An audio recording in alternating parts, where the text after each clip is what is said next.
3차 바티칸 공의회와 시노드 교회를 향하여라는 주제의 줌 세미나 오늘 여섯 번째네요.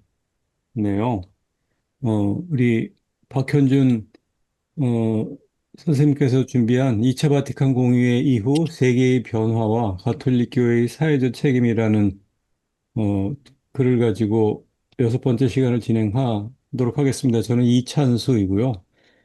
근데 제목만으로도 거의 이 전체 줌 세미나의 서론이나 결론 서론에 그러니까 해당할 정도로 여러 주제를 다루는 것 같습니다. 아무튼 너무 시간 늦지 않게 한 9시 정도면 마쳤으면 게 좋을 것 같으니까 한 45분 정도 절반 정도는 발제하고 절반 정도는 토론하는 형식으로 진행하시지요. 예, 제목은 제2차 바티칸 공의 이후 세계의 변화와 가톨릭 교회의 사회적 책임이었는데, 뭐, 그, 준비된 원고를 읽는데, 중요하지 않은 거는 그냥 간략한 설명하는 거로 대체하도록 하겠습니다. 먼저 서론, 제2차 바티칸 공의회는 가톨릭 교회가 근대 세계와 본격적인 대화를 시작하는 역사적 계기였다. 공의 소집 이전 교회는 19세기 이래로 계몽주의와 세속주의 그리고 급격한 산업화와 자본주의 체제의 확산에 방어적 입장을 취해왔다. 비우구세는 최신 실라브스 에로룸을 통해서 근대 자유주의와 세속주의를 강하게 비판하였고 제1차 바티칸 공의회는 교황 무류성을 무류성 선언을 통해 교회의 권위를 강화하고자 했다. 그러나 이러한 대응은 교회를 현대 세계와 대화 불가능한 고립된 섬으로 만들 위험을 내포하고 있었다. 사실 근대사회는 진보의 개념이 상징하는 것처럼 합리적 이성에 대한 무한한 신뢰에 기초한 새로운 세계의 출현이었고 이는 신이나 교회 혹은 정직자가 아닌 인간 스스로 자신의 운명과 행복을 책임질 수 있다는 낙관적인 태도를 가진 사회를 의미했다. 그러나 20세기 들어 발생한 두 차례 세계대전, 전체주의 태도, 냉전체제의 형성은 인류사의 근본적 위기를 보여주었다. 특히 2차 세계대전과 그 과정에서 벌어진 홀로코스트는 인간 이성에 대한 의구심을 불러일으켰고 서구의 지성계에 큰 충격을 주었다. 그 속에서 많은 신학자들은 교회가 단지 교리적 방어적 태도를 넘어 인본주의적 요청과 세계적 연대 속에서 새로운 자기 이해를 해야 한다고 주장하였다. 예컨대 이브공가르는 교회 개혁의 필요성을 강조하였고 칼라르는 세계 안에 있는 교회를 주장하였다. 교회는 더 이상 초월적 진리를 수호하는 요새가 아니라 세상의 기쁨과 고통을 함께 나누는 공동체가 되어야 한다는 관점이 대두되었다. 이러한 시대의 요청은 요한 23세 교황의 결단을 통해 공의의 소집으로 구체화되었다. 공의의 기초 문헌인 사목헌장은 서두에서 기쁨과 희망, 슬픔과 고뇌, 현대인들, 특히 가난하고 고통받는 모든 사람의 그것은 바로 그리스도 제자들의 기쁨과 희망이며 슬픔과 고뇌이라고 천명하였다. 이 선언은 교회가 자기 울타리에서 벗어나 현대적인 모순과 아픔에 연대하는 순간을 상징한다. 이는 가톨릭 교회가 그동안 부정해왔던 근대 사회를 교회의 연장선으로 이해하기 시작했으며 따라서 사회적 문제는 곧 교회의 문제임을 천명한 사건이었다. 이를 통해 교회는 시대를 관통하는 사회적 의제들에 관심을 가지며 그것의 해결을 위해 적극적으로 참여할 수 있는 길을 열어놓을 수 있었다. 이미 레오 13세기 노동운동을 통해 특정한 사회적 문제에 교회가 관심과 발언을 해왔던 바가 있었지만 사회적 의제에 대한 포괄적 관심과 참여의 선언은 공의를 통해서 이루어진 것이다. 공의는 정의, 평화, 인권, 노동, 가난 문제를 중심으로 교회의 사회적 책임을 재정립했으며 이는 교회의 자기 이해를 획기적으로 확장한 사건이었다. 그러나 21세기에 들어서면서 교회가 직면하는 사회적 문제는 공의의 당시 상황을 훨씬 넘어서고 있다. 기후위기는 단순히 환경 차원이 아니라 인류 생존과 정의 차원의 문제로 부각되었고 생명공학, 컴퓨터, AI 등으로 요약되는 놀라운 기술 발전은 인간성 그 자체의 임무를 되물어야만 했다. 그리고 난민과 이주, 성별과 정체성에 따른 혐오와 차별이라는 문화 사회적 문제들은 공의가 강조한 인간 존엄의 보편성을 다시 시험하는 도전이 되었다. 이는 산업사회를 배경으로 설정되었던 공의의 의제들이 더 이상 적절한 분석 도구, 사회적 문제를 이해하기 위한 분석 프레임으로서의 적정성을 가지지 못하게 되었음을 의미하는 것이다. 물론 기존의 프레임들, 즉 정치, 경제적 억압과 착취의 관계로 이해되던 노동과 자본, 정치적 억압과 인권, 1세기에 대한 3세기 수탈 등과 같은 이른바 해방신학의 가난한 자로 집약할 수 있는 시대적 의제들이 효용성을 상실한 것은 아니다. 그렇지만 공회의, 공회 이후 새롭게 제기되는 혹은 새롭게 이해되고 있는 문제의식들을 포괄하기에는 기존의 의제들이 한계를 가지는 것만은 분명하다. 그런데 근대적 주체성의 허상을 비판하는 포스트 모던 담론의 탈중심성 의자나 혐오 정치 일상화를 주장하는 크리스테바의 아브젝 시용, 아간벤의 호모사케르 등의 분리와 배제 등의 의제를 포괄하기에는 한계가 있었다.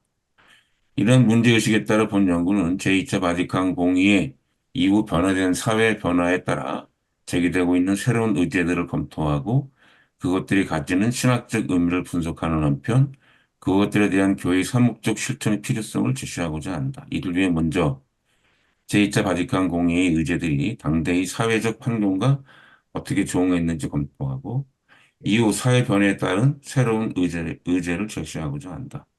이후 향후 개최될 공회의 주요 사회적 의제들을 도출하기 위한 기초 작업의 일환이다. 이 제2차 바티칸 공회의 사회적 맥락과 의제, 사회적 맥락. 20세기는 인류 역사에서 이례적으로 빠른 변화와 전환을 경험한 시대였다. 정치적으로는 두 차례의 세계대전과 냉전이라는 지구적 규모의 대립이 전개되었으며, 사회적으로는 탈식민주의와 민족해방운동이 확산되었다. 문화적 측면에서는 과학기술의 농심 발달이 새로운 문명의 전망을 열어주었지만 동시에 인간 본성과 사회 질서를 근본적으로 위협하는 역기능도 가지고 있었다.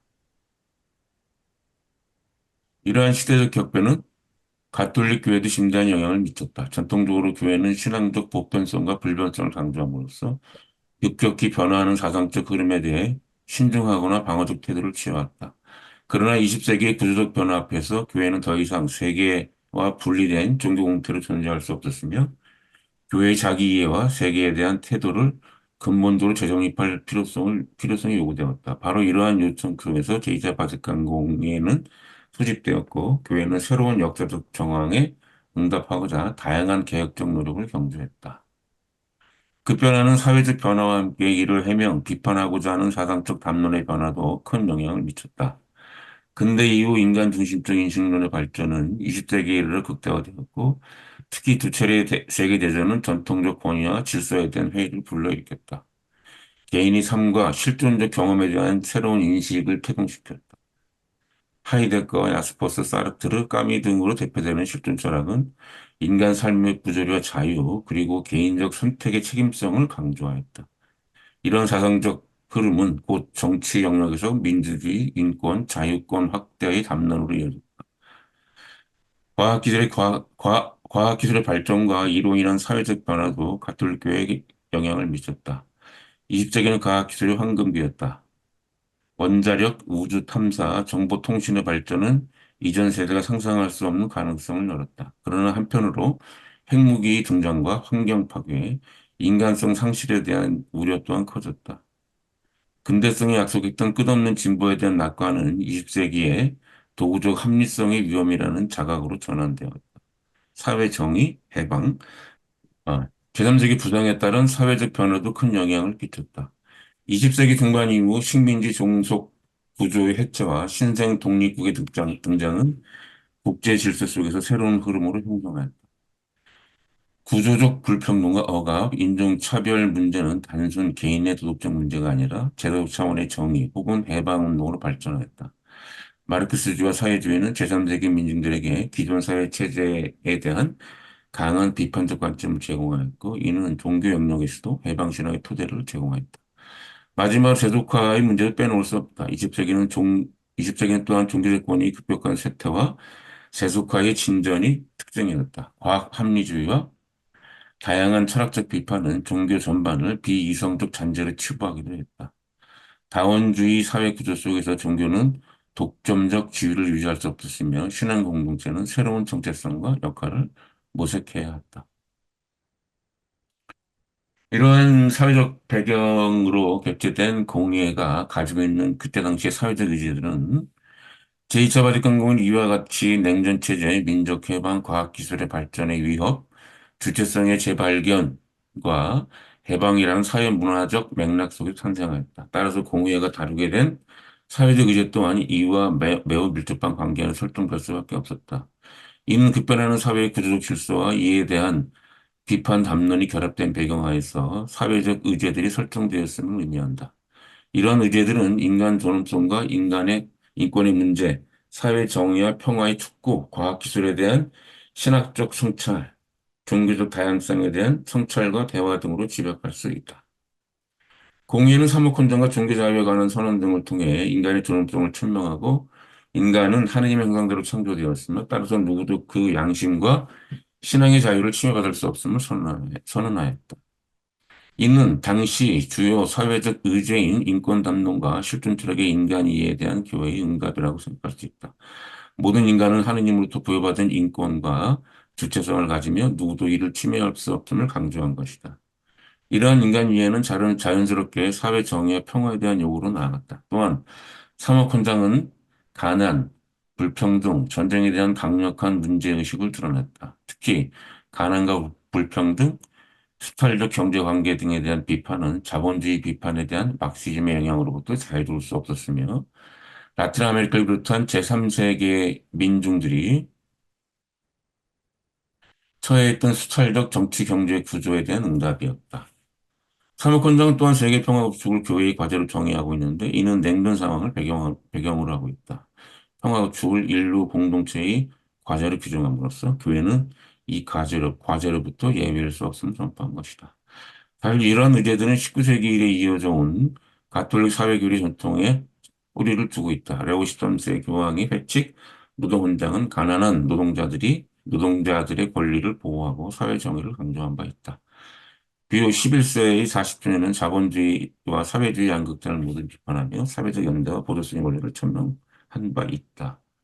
이런 흐름은 근대적 사회 문제에 응답하는 신학적 토대를 마련했고, 제2차 바티칸 공의를 통해 이를 보다 종합적이고 체계적으로 확장할 수 있었던 것이다. 한편, 공의는 과학기술과 관련하여 그것이 가진 의의를 인정하면서도 그것이 가진 위험성도 지적한다. 과학기술은 인간과 사회 발전에 기여할 수 있는 잠재력을 지닌 동시에 인간 존엄성을 심각히 위험할 수, 위협할 수도 있는 양면성을 가지고 있음을 명백히 하고 있다.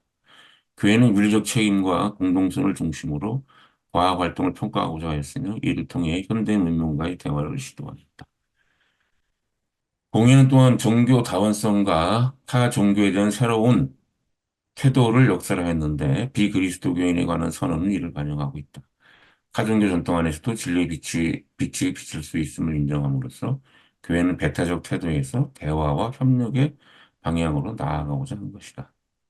이러한 방향 전환은 세속화 현상으로 인한 종교 권위의 약화와 관련이 있으며 교회의 자기 이해를 새롭게 해야 한다는 시대 요청의 결과로 나타난 것이다. 교회는 더 이상 닫힌 성체의 공동체가 아니라 인류 역사 안에서 함께 순례하는 공동체로서 이해했고 이로써 세속화된 사회와의 대화가 공의의 핵심 언어가 될 수 있었다. 이는 점증하는 당대의 실존적 주체성 담론과 가속되고 있는 세속화라는 현실에 대응하는 새로운 교회론의 전환이라고 할 수 있다. 사회적 의제들과 관련한 공의의 이러한 태도들은 적어도 교회 밖의 문제들에 대한 상당한 정도의 개방적 혹은 진보적 태도를 보여주는 것이라 할 수 있다. 물론 교회 내 문제들, 예컨대 하느님의 백성으로 지각되는 교회론적 쇄신, 전례 쇄신, 시도 등에서 엿볼 수 있는 내적 개방성도 무시할 수는 없지만 적어도 사회적 의제에 관해서는 시대 정신에 조응하고자 하는 공의의 지향성을 여실히 보여준 것이라고 평가할 수 있다. 그 각주 5번에 보시면요. 마시모 그 파지올리라고 하는 그 이태리 학자인데 이 양반이 이제 그 쓴 책에서 그 바티칸 2 The Battle of Meaning이라고 하는 이 책에서 이 얘기를 잠깐 언급을 하고 있어요. 그래서 이게 공의 이후에 그 이 요한 바오로 2세와 이 베네디토 16세 공의 이후로 요한 바오로 2세와 그 베네디토 16세는 그 이 제이트 바티칸 공예를 그 이전 공예의 지속선 상에서 이해하는 그 태도를 보였다고 그래요. 그래서 이게 특히 이제 이 외적으로는 이제 진보적 태도를 뭐 그대로 겨냥하고 있었는데 진유고 있었는데 내적에 있어서는 그 공의 이전의 전통을 회복하고 유지하는 것이 그 원래 제이처 바티칸 공의의 근본 목적이었다라고 생각을 했다고 합니다. 이 사람에 의하면. 자, 제2차 바티칸 공의 이후의 세계의 변화와 주요 현안. 20세기 중반 이후 변화된 세계를 특징 짓는 현상으로 크게 신자유주의 경제체제, 생태 위기, 자원주의 부상, 분리와 배제에 기반한 혐오의 정치, 생명공의 발달과 생명윤리, 정보화 혁명과 AI 등장에 따른 인간 소외 등으로 요약할 수 있다. 이 같은 세계의 변화는 단순한 외적 환경의 변동에 그치지 않고 인간 삶의 양태, 가치관, 공동체의 구조와 같은 근본적 영역에 깊은 파급 효과를 미친다. 따라서 제2차 바티칸 공의 이후 변화된 세계 안에서 교회의 사회적 책임을 수행하기 위해서는 이에 대한 신학적, 철학적, 문화사회적 이해가 선행되어야 한다. 물론 이들 가운데서는 이미 가톨릭 교회 내에서 교회에서도 적극 관심을 가지고 대응한 분야들도 있다. 예컨대 신자유주의, 생명윤리, 생태 위기 등에 대해서는 교회의 공식적 차원에서 꾸준히 대응해오고 있는 현안들이다. 그러나 포스트 모더니즘의 부상, 혐오 정치 일상화, 정보화 혁명과 AI 등장에 대한 교회의 대응은 상대적으로 저조한 것으로 보인다. 포스트 모던 담론은 보편적 진리를 부정한다는 점에서 수용할 수 없는 대상이고, 혐오 정치 분석 틀에는 익숙치 않으며 정보 사회의 급속한 진전은 그 속도를 따라가지 못하기 때문인 것으로 보인다.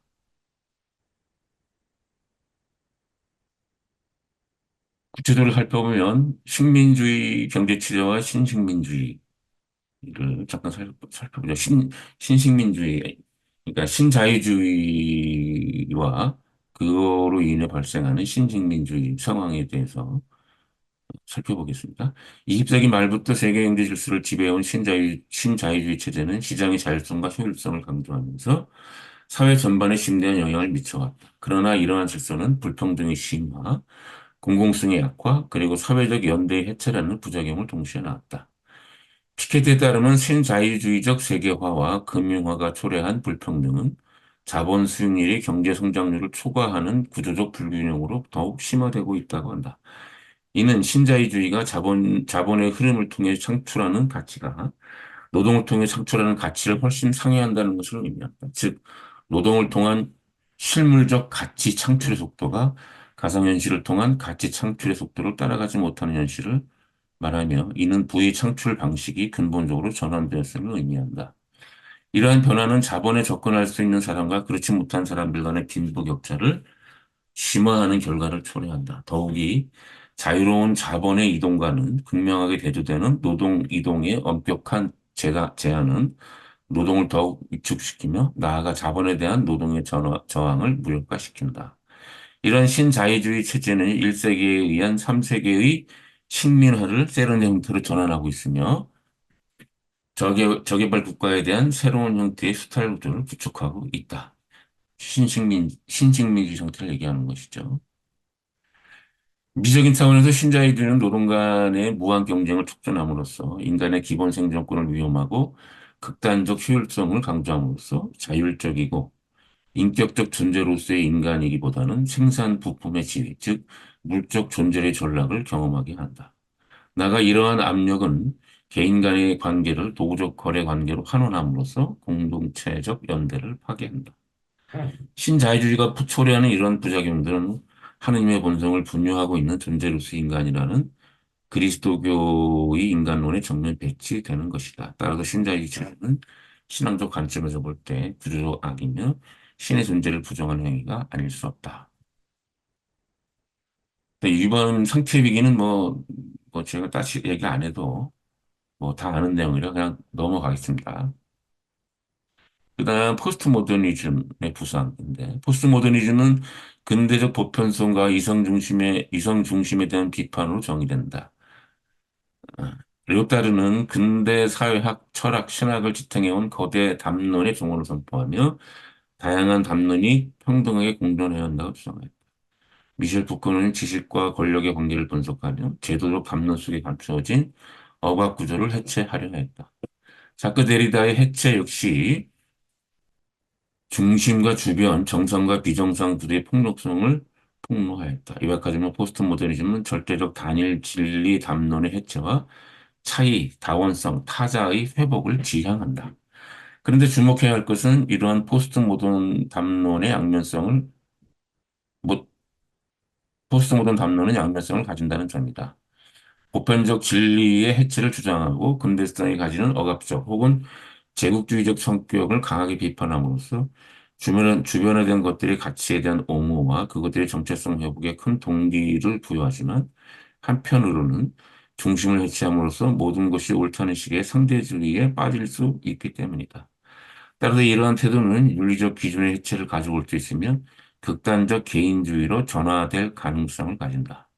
종교적 갈등이 첨예한 현대 세계에서 상호 존중의 가치를 부각시킬 수는 있고 개인의 주체성과 고유성을 확장할 수는 있지만 차이의 절대화로 인한 제약, 차이의 절대화로 인한 제약 없는 개인과 시장의 자유를 절대적 권리로 생각하는 신자유주의적 정서에 봉사할 가능성이 있는 것이다. 즉, 이 포스트모던 담론이 이 묘하게 신자유주의적 경향성과 겹치는 부분이 있다고 얘기를 합니다.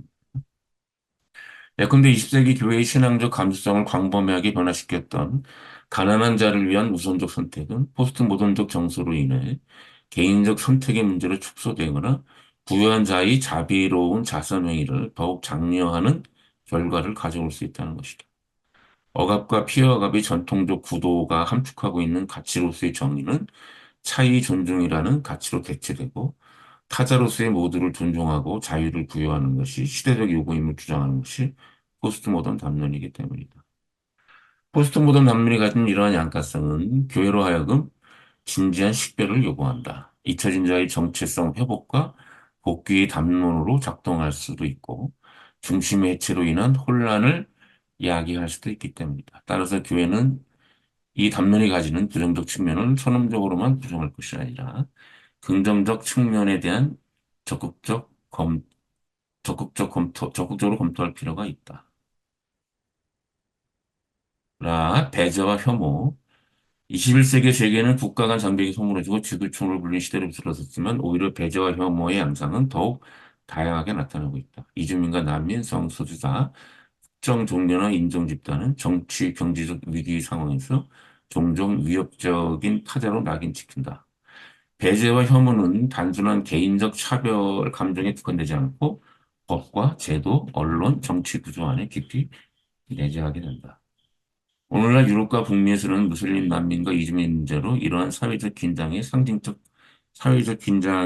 장면을 형성한다. 극우 정치 세력들은 경제적 불평등과 일자리 부족의 책임을 이주민에게 전가하며 사회적 갈등을 구축한다. 아시아 국가들 역시 다문화 사회로 이행하면서 외국인 노동자 배제, 외국인 노동자의 배제가 심화되고 있다. 한국 사회의 경우도 뭐 크게 다르지 않다고 얘기를 하고 있습니다. 그 다음 문단 가겠습니다.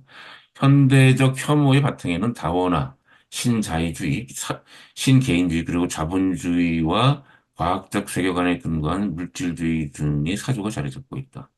현대사회의 혐오 산출의 배경에는 우선 다원주의와 다원에 대한 가치 배열이 자리하고 있다.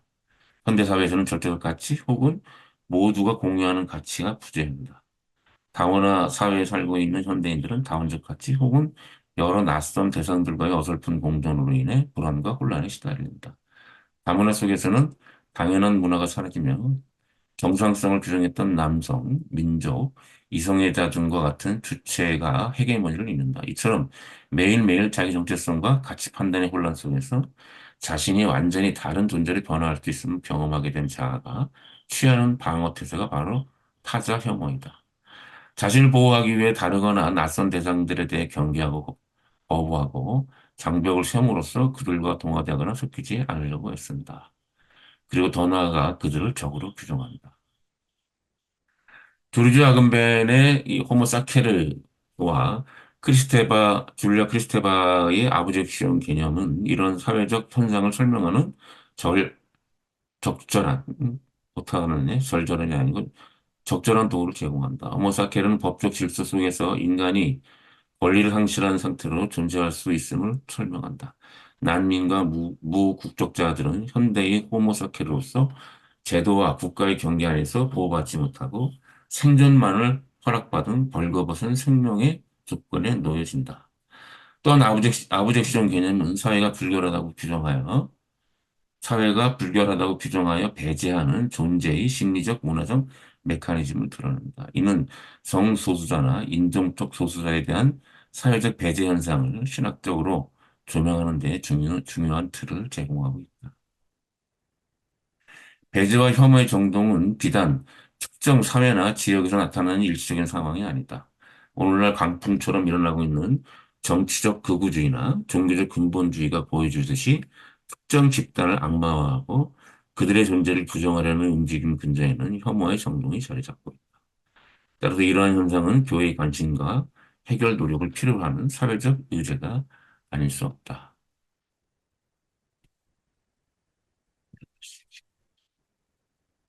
다음 생명공학의 발달과 생명윤리. 이거는 뭐 이미 벌써 그 사회교리에서도 많이 이야기가 됐고 많이 논의가 됐던 바라서 뭐 그 이야기, 그동안 나왔던 이야기들을 그냥 정리한 수준에 불과하니까 그냥 넘어가도록 하겠습니다.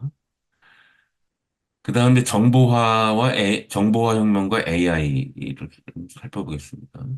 정보화 디지털 사회는 인류 역사에 새로운 가능성을 열었지만 동시에 심각한 윤리적 위기를 낳았다. 오늘날 우리는 빅데이터, 알고리즘, SNS 등에 의해 일상을 살아간다. 그러나 정보통신 기술은 진리와 허위를 분별하기 어렵게 만들었고, 특히 가짜뉴스의 범람은 민주적 의사소통과 신뢰를 파괴한다. 더욱이 디지털 세계에 일상적으로 노출되어 있는 현대인들의 자기 정체성 확립에 큰 혼란을 야기한다. 단순히 편의를 제공하는 수단으로 여겨졌던 컴퓨터 알고리즘은 이제 개인의 취향, 행동, 심지어 미래의 가능성까지 사전에 규정하고 관리하는 강력한 체제로 자리 잡았다. 이러한 변화 속에서 인간은 스스로 자율적 주체라기보다는 데이터와 코드의 거대한 흐름 속에서 재구성되는 대상으로 경험하게 된다. 푸코는 근대 사회에서 권력은 단순히 억압하는 힘이 아니라 규범을 설정하고 지식을 생산하며 인간을 특정한 주체로 길러내는 생산적 장치라고 보았다. 알고리즘은 곧 현대 사회의 새로운 권력 지식 체계라고 할 수 있다. 추천 알고리즘은 단순한 취향을 반영하는 도구가 아니라 동시에 취향을 형성하여 개인이 자신을 어떤 유형으로 규정하도록 강제하는 규율 장치가 된다. 데이터 기반의 알고리즘은 특정 행동 패턴을 합리적, 정상적이라고 표준화하면서 그에 어긋나는 것은 비효율적 혹은 리스크로 분류한다. 푸코가 감옥, 병원, 군대를 통해 설명했던 근대의 규율 권력이 이제는 디지털 알고리즘이라는 보이지 않는 감옥 속에서 작동하며 인간은 자신이 선택한다고 믿는 순간에도 알고리즘적 권력 속에서 이미 재구성된 주체로 살아가게 된다. 따라서 알고리즘은 단순한 계산 체계가 아니라 현대 사회의 규율 메커니즘으로 기능하며 이로 인해 나는 누구인가라는 질문이 점차 나는 어떤 데이터로 분류되는가라는 질문으로 대체된다. 그럼 하버마스 얘기인데 이거는 그냥 한번 읽어보시고요. 그 다음 문단을 보겠습니다. 알고리즘이 만들어낸 정체성 위기는 단지 개인의 심리적 혼란이 아니라 권력의 문제이자 민주적 합의의 위기임을 알 수 있다. 따라서 이를 극복하기 위해서는 개인적 차원을 넘어 사회적, 제도적 차원의 대응이 필요하다. 한편 21세기는 AI 급속한 발전이 인간의 삶의 구조와 사회적 관계를 근본적으로 변화시키는 시대로 특징지어진다. AI는 단순한 기술적 효율성을 제공하는 도구가 아니라 인간이 스스로 규정하는 방식을 바꾸고 역사적으로 인간에게 귀속되어 왔던 능력, 판단, 창의성, 학습, 심지어 도덕적 결단까지 도전하고 있다. 이러한 상황에서 우리는 단순히 AI가 무엇을 할 수 있는가라는 질문을 넘어서 AI 시대에 인간은 누구인가라는 근본적이고 철학적인 질문에 맞닥뜨리게 된다. 바로 이러한 지점에서 인간은 정체성의 위기를 경험한다. 동시에 AI의 활용과 확산은 자유, 평등, 책임의 문제와 밀접하게 연관되어 있으며 윤리적 문제들을 첨예하게 드러내고 있다. 음, 제2차 바티칸 공의 이후 그 변화된 사회 안에서 제기되고 있는 중요한 그 사회적 의제들을 이제 살펴봤고요. 그리고 이런 의제들이 뭐 전혀 새로운 것으로 등장하는 것이 아니고, 그 이미 벌써 그 제2차 바티칸 공의 그 이전부터도 특히 이제 정의와 평화, 그 다음에 이 가난한 이들에 대한 우선적인 선택, 이런 개념들은 이미 벌써 그 이전부터 그, 이, 진행되어 왔던 것들이기 때문에 전혀 새로운 이, 새로운 의제들을 다루고 있는 것은 아닙니다. 그래서 여기 보면, 그 위에 그 제시되었던 사회적 의제들에 대해서 교회가 어떻게 대응해 왔는가를 지금 보는 건데요. 먼저 첫 번째는 신자유주의 문제에 대해서는 살펴보겠습니다. 신자유주의 폐해에 대한 본격적인 비판은 프란시스코 교황에 의해 이루어졌다. 그는 복음의 기쁨에서 신자유주의적 구조가 만들어낸 배척의 경쟁을 다음과 같이 강력히 비판했다. 그래서 뭐 보면은 이 소수의 소득이 기하급수로 늘어나는 동안, 그러니까 앞에서 피케티가 얘기했던 그런 이 빈부의 격차, 소득 불균형 등에 대해서 이제 정당하지 않은 이 경제 치리다라고 비판하는 대목입니다. 이 인용한 부분은요. 그리고 이런 부분들은 이제 프란치스코 교황이 그 신자유주의에 대해서 이제 신랄하게 비판했다라고 하는 것을 이제 소개하고 있는 거고요. 그 생태 위기에 대해서도 뭐 우리가 뭐 가장 유명한 그 프란치스코 교황의 찬미 받으소서를 통해서 이제 본격적으로 체계적으로 이제 그리고 또 통합적 생태론라는 개념을 통해서 이제 이 생태 위기에 대한 교회의 어떤 통합적 대응을 이제 하기 시작했다라고 하는 것들을 지금 생태 위기에 대해 설명을 하고 있는 거고요. 그 다음에 이제 포스트 모던 담론과 관련해서 설명을 좀 하고 있습니다. 포스트 모던 담론에 대한 교회의 대응은 앞서 지적했던 것처럼 그것이 가지는 부정적 측면에 대한 비판적 성격을 강하게 둔다. 요한 바오로 2세는 진리의 빛을 통해 포스트 모더니즘적 상대주의에 대한 강한 비판을 응답한 교양이었다. 그는 현대 철학이 진리 추구에서 벗어나 회의주의와 상대주의에 빠졌음을 지적하며 신앙과 이성이 함께 진리를 향한 여정에 있어야 된다고 강조한다. 이는 보편적 진리의 존재와 그 탐구 가능성을 확인하는 선언으로 포스트 모더니즘의 진리 불신에 대한 정면 대응으로 평가할 수 있다. 또한 베네딕토 16세는 추기경 시절부터 상대주의를 독재적이라고 규정하며 모든 가치가 동등하다면 결국 인간의 자유와 존엄성마저 위태로워진다고 지적한 바 있다. 포스트 모더니즘의 상대주의가 사회적 윤리적 기반을 붕괴시키는 위험성을 내포하고 있음을 분명히 드러내는 것이다. 이러한 비판은 타종교에 대한 포괄주의적 태도를 취해온 가톨릭 교회의 전통이 반영된 것이며 진리에 대한 확신을 신앙의 전제로 삼고 있는 가톨릭 교회의 자연스러운 입장이라 할 수 있겠다. 그러나 이러한 태도는 진리에 대한 인식론적 문제와 밀접한 관련이 있는 것으로 향후 논의 과정에서 쉽게 포기하기 어려운 요소로 남게 될 가능성이 크다. 즉, 칸트 이후 물 자체에 대한 인지 불가능성을 대체로 수용하고 있는 서양 사상사의 압력에도 불구하고, 나아가 계몽주의와의 대화의 문을 열었던 제2차 바티칸 공의에도 국권이 지켜온 신앙적 정체성이기 때문이다. 그리고 이 두 교황은 앞서 지적한 것처럼 교회 내적인 문제들에 대해서는 전통의 복원과 지속이라는 지평에서 공의를 이해한 인물이었다는 점을 유념할 필요가 있다. 그렇다면 포스트 모던 담론적 이 감수성이 여전히 지속되고 있는 현대 사회에서 그리스도의 신앙의 진리성을 어떻게 말할 수 있는가? 말할 수 있는가가 교회의 주요 과제가 될 필요가 있다. 과거 진리에 대한 권위적이고 강압적인 강요의 반복으로는 상황을 개선할 여지가 없는 현 시점에서 현대 세계의 신앙의 진리를 선포할 수 있는가에 대한 철학적 성찰이 주요 화두가 되어야 한다는 말이다.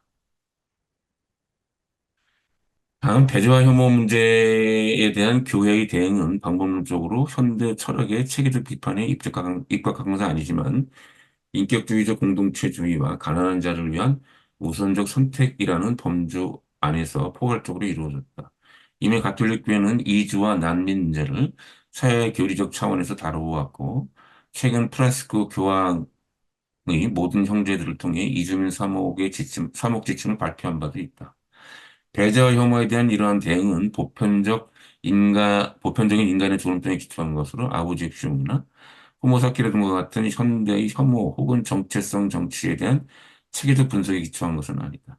대상에 대한 절대적 타자와 악마화를 통해 극한의 대립을 조정하는 정치적 극우 세력들과 종교적 근본주의자들, 또 이를 이용해 특정 목적을 달성하려는 정치 세력의 결탁으로 자영되는 혐오 정치는 인간의 보편적 존엄성에 대한 중대한 도전이 아닐 수 없다.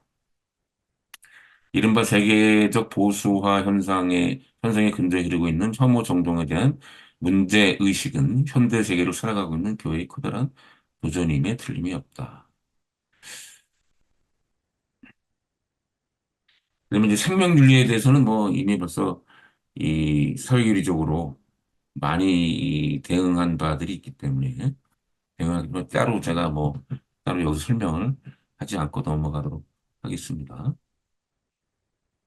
그러니까 이건 뭐 환경 위기나 생명윤리 문제 등은 뭐 당연한 것으로 수용이 되는 것 부분들이니까. 물론 이제 생명윤리와 관련해서는 뭐 생명윤리 자체에 대한 논쟁점들이 굉장히 많이 있는데 이제 그것을 제가 뭐 다 상세하게 지금 분석하고 설명하기는 좀 어렵습니다. 그래서 그 다음 보겠습니다. 여기 보겠습니다. 정보화 혁명 AI 기술 발전과 관련한 가톨릭 교회의 대응은 아직 체계적으로 이루어지지 않고 있다. 인간의 존엄성과 인격주의적 윤리 원칙에 입각해 디지털 문명이 가지는 윤리적 문제들을 산발적으로 경고하는 수준에 머물러 있는 것으로 보인다. 이러한 상황은 비교적 최근의 현상이고 그것이 가져다 줄 미래는 가늠하기 어렵다는 사실이 있다. 특히 AI 출현은 최근 몇 년 사이에 폭발적으로 늘어나고 있는 현상으로 그러한 기술의 발전이 인간에 어떤 영향을 미칠지에 대해서는 명확히 예측하기 어려운 상황이다. 물론 교회는 이미 상당히 진척된 정보와 상황이 빚고 있는 다양한 윤리적 문제들에 대해 부분적인 견해를 발표한 바 있지만 정보화 시대에 대한 체계적 분석과 이해에 기반한 포괄적 견해를 제시한 적은 없다. 다만 AI와 관련하여 2020년 교황청 생명학술원이 발표한 그 AI 윤리에 대한 로마의 요청을 통해 보다 종합적인 윤리적 원칙을 발표한 바 있다. 여기에서는 투명성, 포용성, 책임성, 공정성, 신뢰성, 보안과 사생활 보호를 AI 개발의 기본 원리를 제시하고 있다.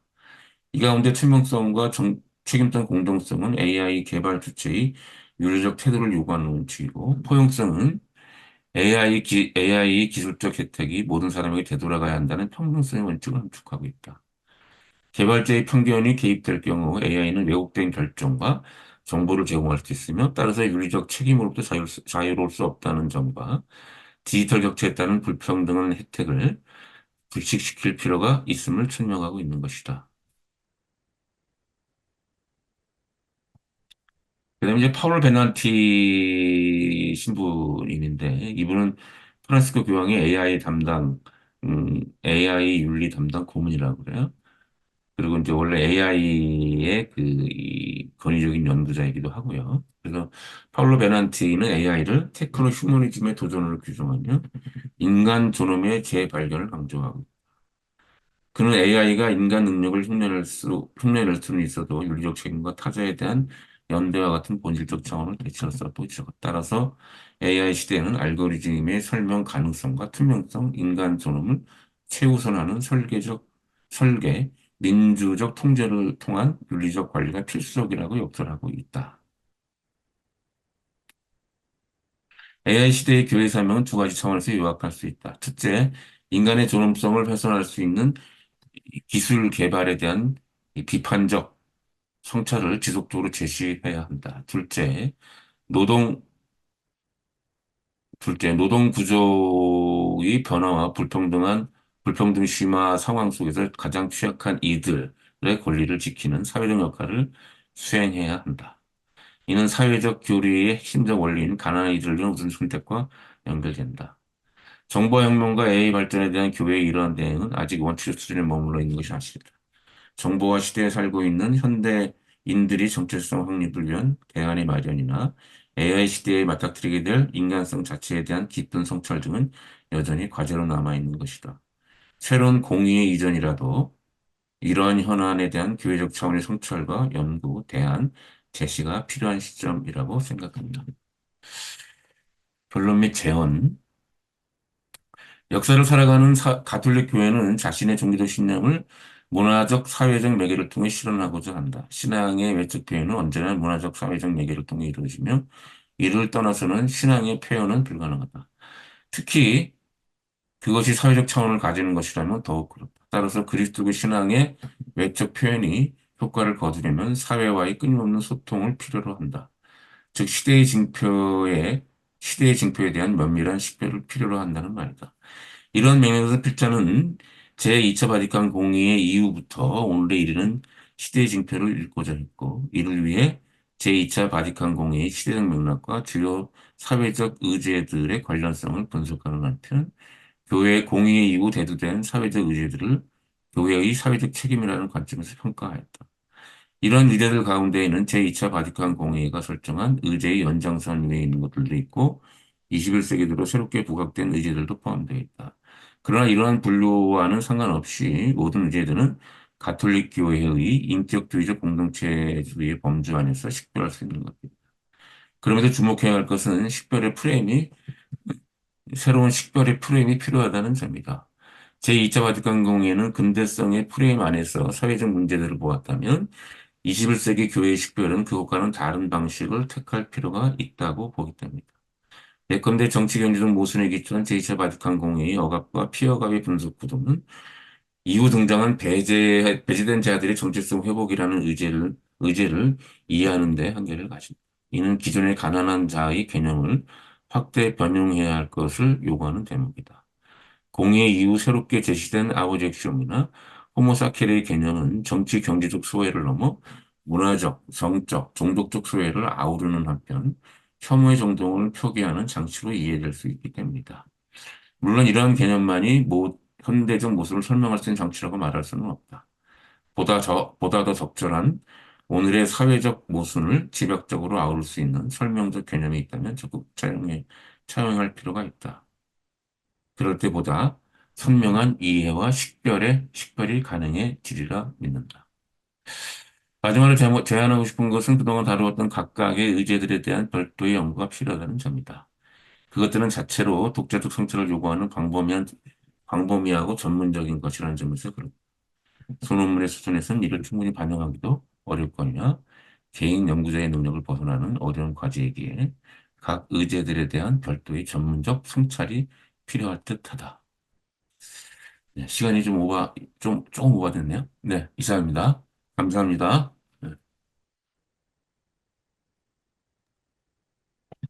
네, 네, 수고하셨습니다.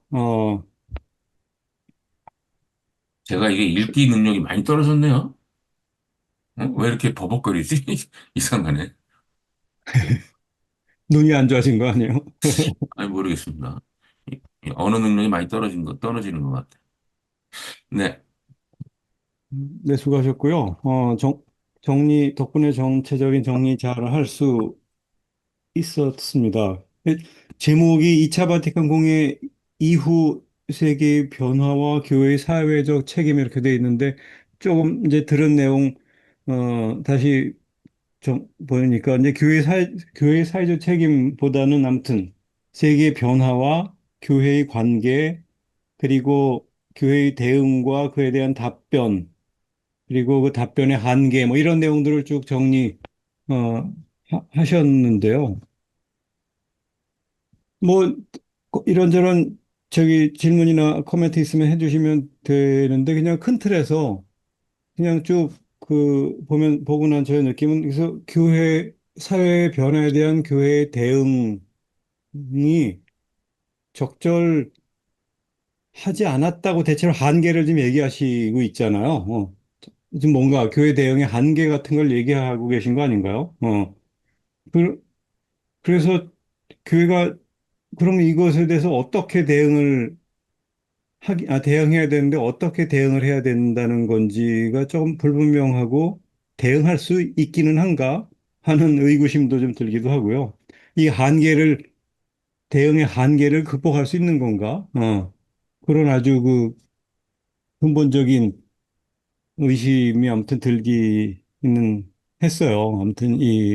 그래서 그런 내용들을 같이 좀 토론하면 좋겠다 싶은데 어쨌든 큰 문제든 작은 문제든 어, 지금 발표에 대해서 질문 있으시면 해주시죠.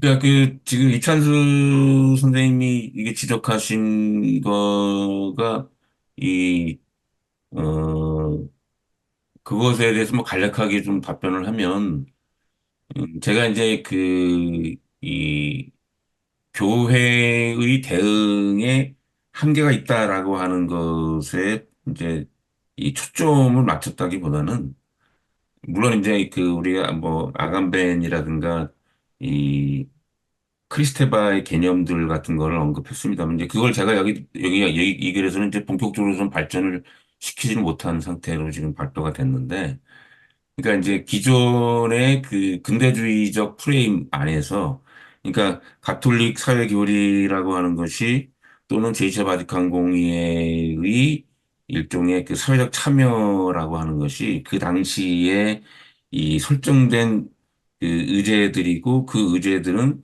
어떤 그런 근대성에 이 기반한 근대성의 어떤 이 방법론과 세계관의 기초에서 이 설정된 의제들이고, 그 이후의 사회적 문제들에 대한 대응에 있어서도 그런 프레임을 가지고 이제 대응을 해왔다라고 얘기를 한 것이고요. 그리고 그러니까 대응에 한계가 있었다. 아무튼 그런 얘기죠. 그런 것들이 이제 이 21세기에 들어서 이게 이 제출되었던 다양한 여러 가지의 이 담론들 있잖아요. 기존의 그런 근대적 담론으로서 사회를 이해하는 것보다는 이 아까 말했던 뭐 아부잭시옹이라든가 뭐 그 호모사케르라든가 이런 개념들 이런 프리즘을 통해서 이 권력 관계라든가 또는 이 억압적 관계들을 새롭게 이해함으로써 기존의 이 정치, 경제, 사회적인 어떤 계급적 모순에 초점을 맞추는 그런 시각이 아닌 그 전선을 더 확대하는, 그럼으로써 이제 이른바 가난한 자들에 대한 이렇게 확대 필요성 이런 것들이 오늘날 우리에게 필요한 것이 아니냐 이제 이거를 얘기하고 싶었던 거죠, 사실은. 뭐 기왕 그런 거 그러면 그래서 교회가 뭐 아브젝시옹이나 호모사케르가처럼 이렇게 혐오든지 소수적 타자를 만드는 세계의 흐름에 교회가 어떤 입장을 내고 실제로 어떻게 움직일 수 움직여야 하는 건가요? 그게 가능한가요? 지금까지 더 이게 확대되면 확대됐지 줄어들지 않고 있는데, 에, 큰 틀에서는 뭐 쉽게 말하면 소수자 차별이고 없어도 되는 것 같은 존재를 양산하는 것이 세계의 지금 흐름인데, 더 그게 강화되고 있잖아요. 전보다도 오히려. 그런데 그러면 지금까지 못한 거를 앞으로는 할 수 있나? 이제 3차 바티칸 공회를 연다 그러면 그런 것에 대해서 대응을 어떤 식으로 해야 된다고 해야 될 텐데, 대응이 할 수 있을까요? 이제 그런 아주 근본적인 질문이에요. 그러니까 그거를 대응을 해야 하고 그 대응의 방법론들을 공회에서 이제 논의를 이제 해야 되는 거죠. 그러니까 그 우리의 이 그 세미나 시리즈 자체가 뭐 제3차 바리칸 공회가 열린다면 어떤 의제들을 음, 설정할 수 있는가 이거를 이제 그 주요 그 목적으로 삼고 있는 거니까 이게 그런 면에서 이제 그 만약에 3차 공회가 개최가 된다고 한다면 지금 말씀하시는 것처럼 그런 그 이 정체성의 정치라든가 또는 이 배제의 정치라든가 뭐 이런 것들에 대해서 적절하게 대응할 수 있는 어떤 그런 이 뭐랄까 분석 담론이나 또는 방법론들을 이제 논의를 해야 된다. 그것이 이제 음. 공의의 의제가 되어야 된다. 이제 이런 얘기를 하고 있는 거죠.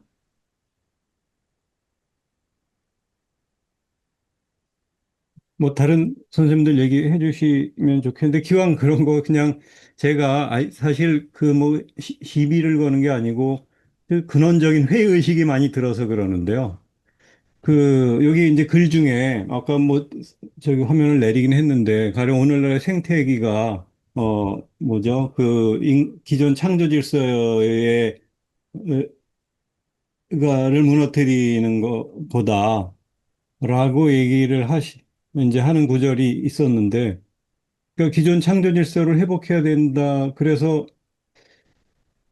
그러니까 극단적으로 오히려 지금 생태계 위기가 기존 다시 보면 인간 중심주의를 역설적으로 무너뜨리면서 인간의 일하는 종의 그 후퇴 내지는 멸망으로 가고 어찌 보면 그럴 때만 생, 창조 질서가 회복되는 거 아닌가? 말하자면 인간이 망해야 창조 질서가 회복되는 거 아닌가 하는 이런 좀 단적인 생각이 들어요. 실제로 지금 그리 가고도 있고. 그래서 오히려 창조 질서가 회복되려면 인간 중심주의가 그동안 낳은 지- 모든 생물과 사물과 지구를 수단화하는 그럼으로써 생겨난 이 모순들이 생태 위기의 원인인데 생태 위기의 가장 큰 번 원인인데, 아무튼 그래서 진짜 창조 질서라는 게 인간을 남겨놓는 게 창조 질서인가? 예. 신화적 창세기의 그 세계 창조의 마지막에 인간을 하셨고 가장 보기 좋은 어떤 것처럼 창세기 기록하고 있지만 그걸 문자 그대로가 아니라 창조 질서의 본연의 원리를 중심으로 생각하면 역설적으로 인간이 자기중심적으로만 움직이다가 인간 스스로를 파괴시키는 방식으로 창조 질서가 다시 회복되는 그런 쪽으로 가는 것처럼 이해하는 게 정당한 것 같아요. 요새 흐름을 보면. 그래, 그래서 근데 그쯤 만약에 그렇게 볼 수 있다면 그것을 신학적으로 지금 교회가 동의할 만한 신학적 이론으로 제시할 수 있을 건가? 이제 그런 의심들이에요. 그러니까 뭐 토론이니까 제가 드는 생각나는 대로 그냥 말씀드리는 거긴 합니다. 아무튼 이런 이야기들을 다른 선생님들 얘기해 주셔도 좋고, 아무튼 우리 박현준 선생님 혹시 의견 있으시면 또 얘기해 주시고, 또 그냥 이런저런 질문들 이어가시면 어떨까 아니, 싶습니다. 그러니까 지금, 뭐, 우리가 이런 자리에서 논의하거나 또는 뭐 향후 개최될지도 모르는 공의에서 이 어떤 의제를 설정하고 그 의제를 중심으로 이제 논의가 이루어진다라고 한다면, 이제 기본적으로 어떤 이, 그,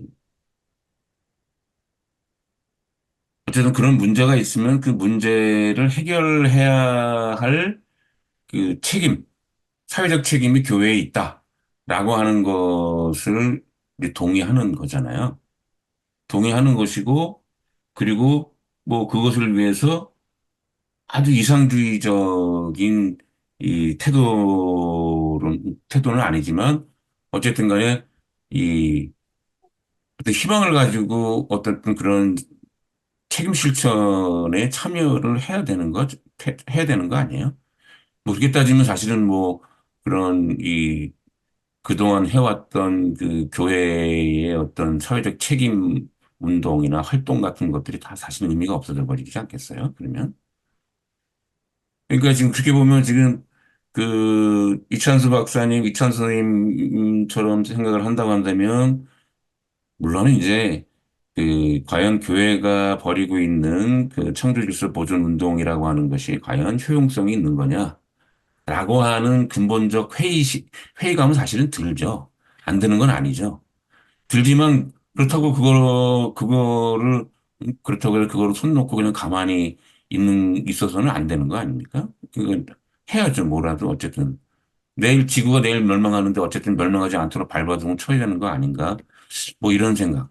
물론 저도 이제 교회가 하는 그런 많은 일들이 사실은 어떻게 보면은 잠시만 기다려주세요. 그냥 뭐랄까, 그냥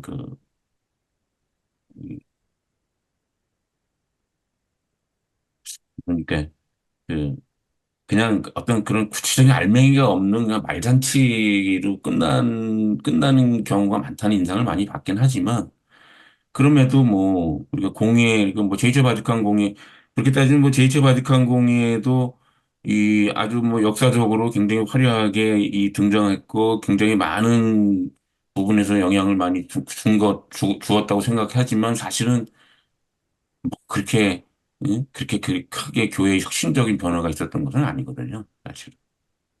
그리고 뭐 그 이후에 등장한 요한 바로 2세 베네토 16세는 특히 교회 내적인 문제에 대해서는 이 기존의 이 공의회의 정신을 연장 선상안에서 지켜야 된다라고 하는 태도를 일관했기 때문에 어떻게 보면 공의 이전으로 돌아간 거죠. 교회 내적인 부분에 대해서는. 음. 뭐, 그 뭐, 뭐, 예, 어쨌든 뭐, 저는, 네. 근데 아무튼 아무것도 안 하자는 게 아니라 완전히 사고를 역전시켜서 반대적 사유를 해야 되는 거 아닌가라는 큰 틀에서 저는 이제 그 신학도 그런 식으로, 근데 공의회가 그렇게 하기는 어렵겠죠. 이제 생각 있는 교회 내 신학자들이 그렇게 얘기할 수밖에 없는 문제라고 생각이 들긴 합니다. 뭐, 그것도 어려울 뿐만 아니라 또 그러한 신학이 지금 출현되지도 않았고, 이게 발굴되지도 않았잖아요, 사실은. 그리고 그런 신학들이 이제, 이게 제출이 되고 그런 것을 둘러싸고, 이 논의가 이루어지면서 보다 신학적인 숙고와 발전이 이루어지면서 이제 그런 게 제한이 되면 되는데, 제가 뭐, 그거를 할 수 있는 음. 능력은 안 되는 것 같고요. 네, 혹시 다른 선생님들 질문이나 코멘트 제가 부탁드립니다. 네. 저 박문수라고 합니다. 그 지금 논의하시는 것은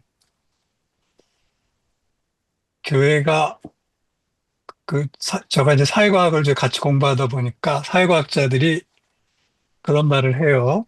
특히 그 국제정치학 하는 사람들이 그 전쟁을 예측하지 못한다. 그리고 근데 예측하는 학문이 아님에도 불구하고 예측을 해서 틀리거든요. 그러면서 그 하는 이야기가 있어요. 그 사회과학은 과거를 해석하는 학문이지 예측하는 학문이 아니다. 이렇게 말하거든요. 그럼 신학도 이게 반성하는 학문이지 이끄는 학문 같지는 않아요. 그동안 겪은 것을 보면. 그러니까 그거는 어느 정도 한계가 있다. 이렇게 보는 것이 맞지 않을까 생각하고 제가 갖고 있는 관심은 오늘 전체적으로 이렇게 이 3차 공예 의제라고 얘기하는 그 이슈들이 대체로 아직도 20세기적이라는 느낌을 지울 수가 없어요. 그 AI를 빼놓고는 그냥 20세기의 연장에 있다는 생각이 들고, 그래서 조금 더 진전된 생각을 해야 되지 않겠나 싶은데, 첫 번째 이제 신자유주의나 신식민주의, 이 경우도 지금 보면 지금 벌어지고 있는 전 세계적인 공급망의 재편이라든가 또 미중 대결로 상징되고 있는 또는 아직 신냉전까지는 가고 있지 않지만 이렇게 이제 분리되는 현상으로 나타나고 있는 것은 이제 신자유주의가 이제 한계에 이르지 않았는가. 즉, 자본주의가 한계에 이르지 않았는가 하는 것을 보여주는 현상으로 보여요. 그러면 이 포스트 캐피탈리즘, 즉 과연 자본주의 이후의 사회라고 하는 것을 생각해 보는 것이 오히려 더 중요한 이슈가 되지 않을까 하는 게 두 번째 생각이고, 세 번째는 지금 배제와 혐오도 자세히 들여다보면 이게 생존의 문제하고 연결돼 있고, 또 민주주의에 대한 인내심의 한계, 또 그래서 이것이 다원화로 가는 것이 아니라 오히려 그 권위주의 체제가 확대되는 것을 볼 때 오히려 이게 더 협소해지고 또 그래서 이게 전체주의로 갈 확률이 높아지는 쪽으로 움직여 가고 있다고 보이거든요. 그런데 이것이 첫 번째 얘기한 그 신자유주의의 한계하고 무관하지 않아 보여요.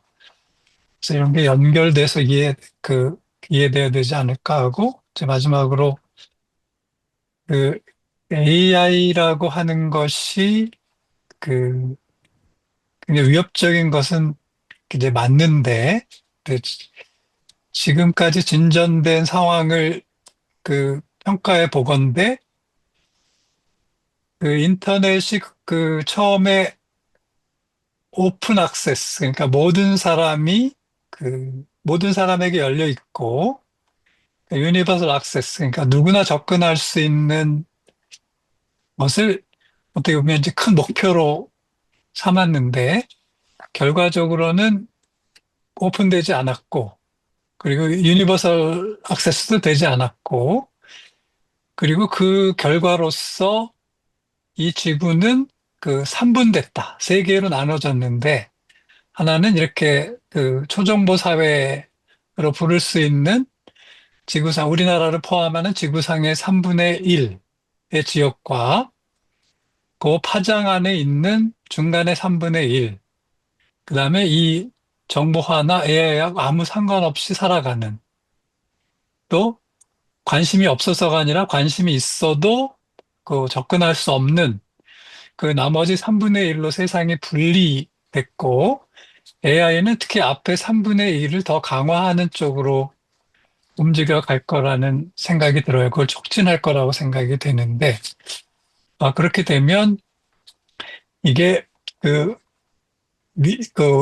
열리고 열어주고 이렇게 하는 것보다는 인터넷이 한계에 도달했던 것처럼 AI도 그렇게 갈 가능성이 크고, 그리고 그것이 지금 아까 이제 첫 번째로 얘기했던 것처럼 지금 신자유주의, 자본주의 한계가 이제 한계에 도달하면서 또 축적의 위기를 돌파할 수 없는 이제 한계에 도달하면서 지금 보여주는 미국의 모습에서 확인될 수 있는 것처럼 AI도 결국은 그 범주 안에 갇히게 되는 것이 아닐까라고 하는 게 염려가 돼요. 그래서 제2차 바티칸 공의회에서 3억 헌장의 일부에 해당되는 현상은 확연히 달라진 것은 맞지만 2부에서 이야기하고 있는 인간에 대한 통찰과 사회에 대한 통찰은 전혀 바뀌지 않았다.